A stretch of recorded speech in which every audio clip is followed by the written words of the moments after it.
आकाशवाणी गोरखपुर से प्रादेशिक समाचार।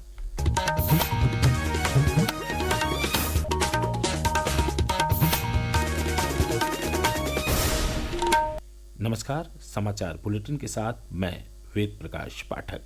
पहले मुख्य समाचार।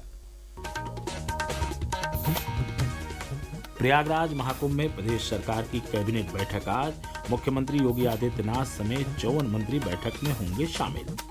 मौनी अमावस्या पर श्रद्धालुओं की सुविधा के लिए प्रयागराज क्षेत्र के विभिन्न रेलवे स्टेशनों से चलाई जाएंगी 400 से अधिक विशेष ट्रेनें। वक्फ संशोधन अधिनियम 2024 को लेकर बनी संयुक्त संसदीय समिति की बैठक कल लखनऊ में संपन्न। समिति के अध्यक्ष जगदम्बिका पाल ने कहा, बजट सत्र के दौरान संसद में पेश होगी रिपोर्ट। और अयोध्या में श्री राम मंदिर के निर्माण कार्य को मार्च तक पूरा कराने की तैयारी। अब समाचार विस्तार से। प्रदेश सरकार की विशेष कैबिनेट बैठक आज प्रयागराज में होगी। इस बैठक में शामिल होने के लिए सरकार के 54 मंत्रियों को आमंत्रित किया गया है। हमारे संवाददाता ने बताया है कि पहले यह बैठक मेला प्राधिकरण के सभागार में होनी थी, लेकिन महाकुंभ में पवित्र स्नान करने के लिए आने वाले श्रद्धालुओं और तीर्थयात्रियों को असुविधा से बचाने के लिए बैठक स्थल बदल दिया गया। उत्तर प्रदेश के मुख्यमंत्री योगी आदित्यनाथ की अध्यक्षता में होने वाली राज्य मंत्रिमंडल की बैठक दोपहर में अरैल क्षेत्र के त्रिवेणी संकुल में होगी।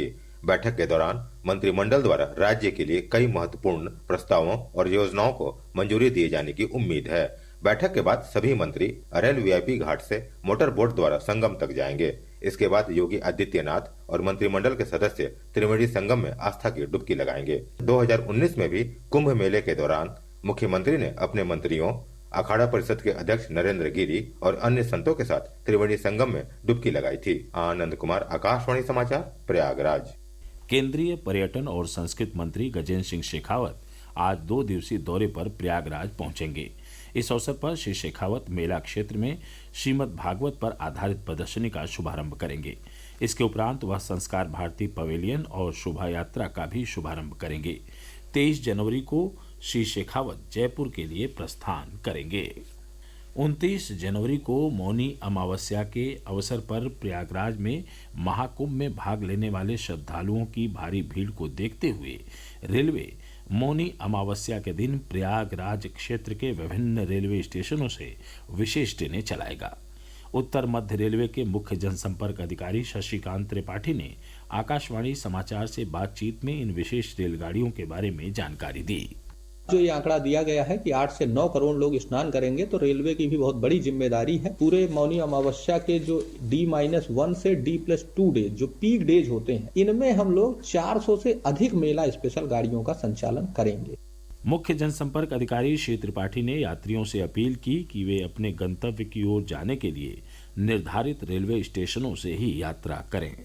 बनारस डायरेक्शन के लिए ज्यादा से ज्यादा लोग रामबाग और झूसी स्टेशन से ही अपनी ट्रेन पकड़ें, ताकि इसके कारण लाभ ये होगा कि प्रयागराज जंक्शन की तरफ आने वाले लोगों की संख्या भी कम होगी और यहाँ पे दूसरे डायरेक्शन के लोगों के लिए अधिक स्पेस क्रिएट हो सकेगा और हम दूसरी डायरेक्शन की अधिक ट्रेन चला सकेंगे।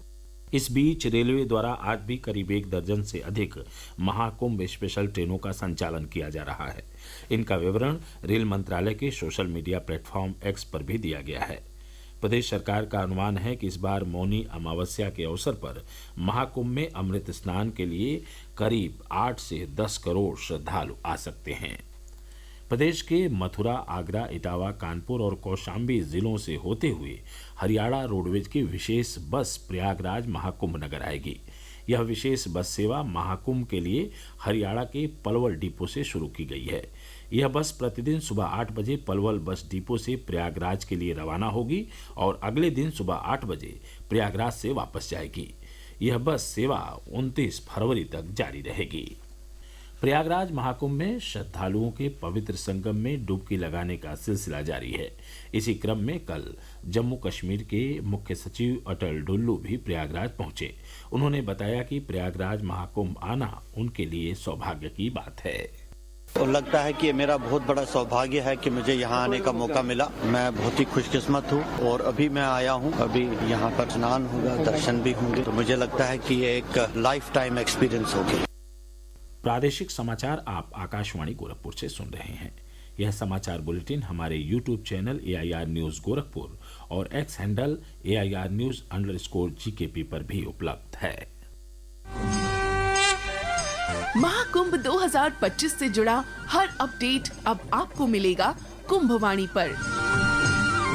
कुंभवाणी, जी हाँ, महाकुंभ को समर्पित आकाशवाणी का विशेष चैनल। सुनिए हर दिन 3 कुंभ बुलेटिन, सुबह 8:40, दोपहर 2:30 और शाम 8:30 पर प्रयागराज में FM 103.5 मेगाहर्ट्ज पर। इसके अलावा कुंभवाणी उपलब्ध है हमारे न्यूज ऑन AIR ऐप पर और OTT प्लेटफॉर्म वेव्स पर।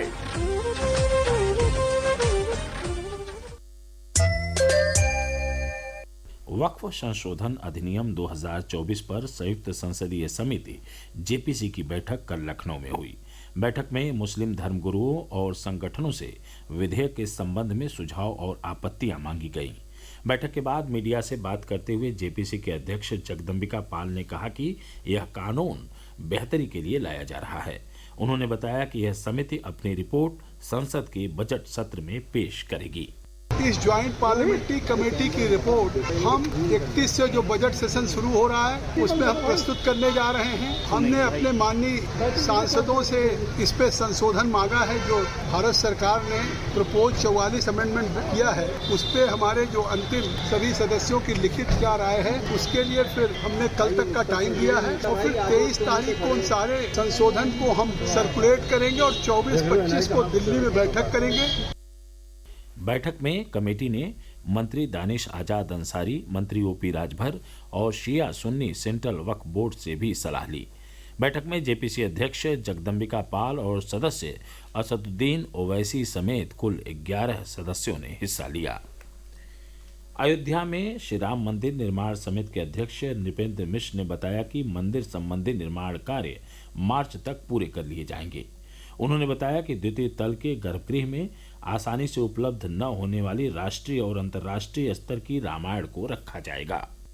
हम भूतल, प्रथम तल, द्वितीय तल और उसके मंदिर के अंदर आइकोनोग्राफी, अन्य क्लैडिंग सभी मार्च तक पूरा कर लिया जाएगा। इसी अवधि में प्रथम तल पर जो राम दरबार वहां पर प्रतिष्ठा की जाएगी वह भी पूर्ण हो जाएगा। इसी प्रकार जो द्वितीय तल है जिसमें गर्भगृह है वहां पर यह निर्णय वर्तमान में है कि जो भी राष्ट्रीय और अंतर्राष्ट्रीय स्तर के रामायण पुस्तिका जो सामान्य रूप से प्रचलित नहीं बल्कि कहीं कहीं पर उपलब्ध है उसे हम प्राप्त करेंगे और उसे हम द्वितीय तल के गर्भगृह में रखेंगे।